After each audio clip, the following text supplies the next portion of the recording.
Welcome to Radha channel. ನೋಡಿ friends, ನಾನು ಇವತ್ತಿನ ಹಲಸಿನ ಸೀಸನ್ ಬಂದಾಯ್ತಲ್ಲ, ಏನಾರು ಒಂದು ಐಟಮು ಮಾವಿನ ಹಣ್ಣು ಹಲಸಿನ ಬಂದ ಮೇಲೆ ಅದರದ್ದೇ ಏನಾರು ಒಂದು ಮಾಡ್ತಾ ಇರೋದಲ್ಲ ನಾವು ಯಾವಾಗಲೂ. ಹಾಗೆ ಇವತ್ತು ನಾನು ಹಲಸಿನ ದೋಸೆ ಮಾಡಿ ತೋರಿಸ್ತಾ ಇದ್ದೆ.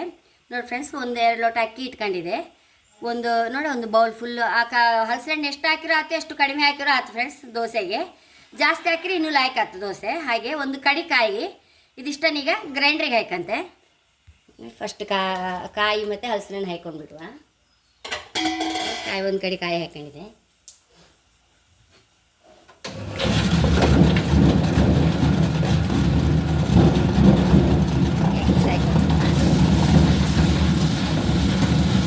ದೋಸೆ ಹಾಕ್ಬೋದು, ಇಂಚೂರು ನೀರು ಹಾಕೊಂಡ್ರು ನಡೀತದೆ ಫ್ರೆಂಡ್ಸ್. ಅದೇ ಕಡುಬುಗಾರೆ ನೀರು ಹಾಕಲೇಬಾರ್ದು.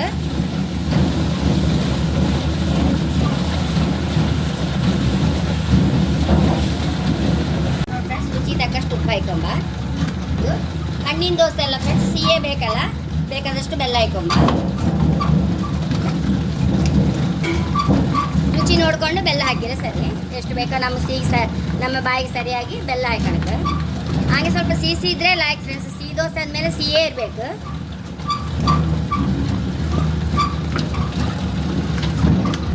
ಸಣ್ಣ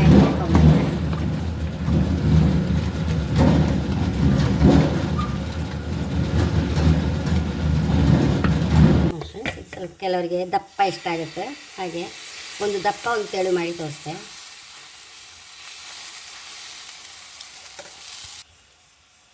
ಒಂಚೂರು ತುಪ್ಪ ಹಾಕೊಂಡ್ಬಿಡುವ.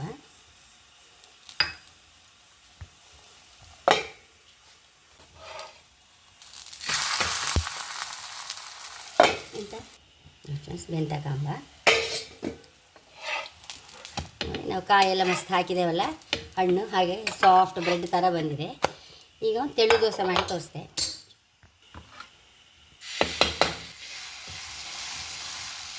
ಫ್ರೆಂಡ್ಸ್, ಕೆಲವರಿಗೆ ತೆಳುವೇ ಬೇಕಾಗುತ್ತೆ, ಆಗ ತೆಳು ಸಹ ಮಾಡ್ಬೋದು. ತುಪ್ಪ ಹಾಕೊಂಬ.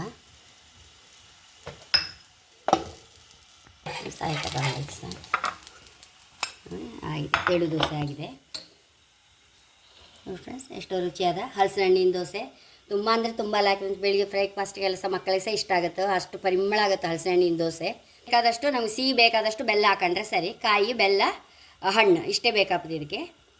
ಅಕ್ಕಿ ಮಾತ್ರ ಒಂದು 2 ಗಂಟೆ ಮೊದಲು ನೆನೆಸಿಟ್ಕೊಳಕ್ಕೆ ಬೆಳಿಗ್ಗೆ. ಹಾಗೆ ನೋಡಿ ಫ್ರೆಂಡ್ಸ್, ಎಷ್ಟೋ ರುಚಿಯಾದ ದೋಸೆ ರೆಡಿಯಾಗಿದೆ. ನನ್ನ ಚಾನಲ್ ಇಷ್ಟ ಆದರೆ ಸಬ್ಸ್ಕ್ರೈಬ್ ಮಾಡಿ, ಲೈಕ್ ಮಾಡಿ, ಕಾಮೆಂಟ್ ಮಾಡೋದಂತೂ ಮರಲೇಬೇಡಿ. Thank you.